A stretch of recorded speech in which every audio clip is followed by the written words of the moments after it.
Today is our topic use of a and an. Use of a and an. You know that the English alphabet consists of 26 letters in all. Of these, the vowels are A, E, I, O, and U. Again, repeat it.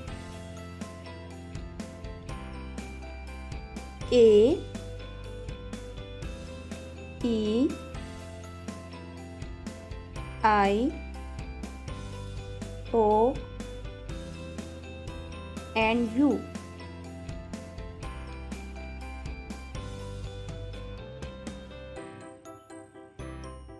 Use of a ball, a chair,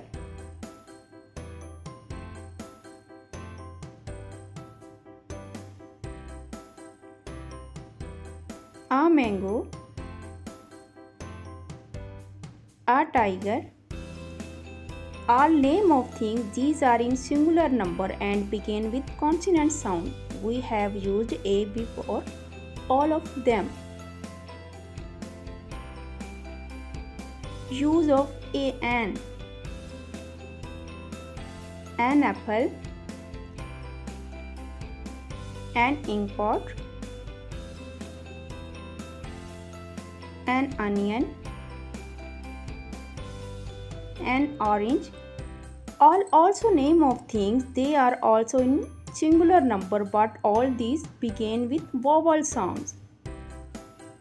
We have used an before all of them.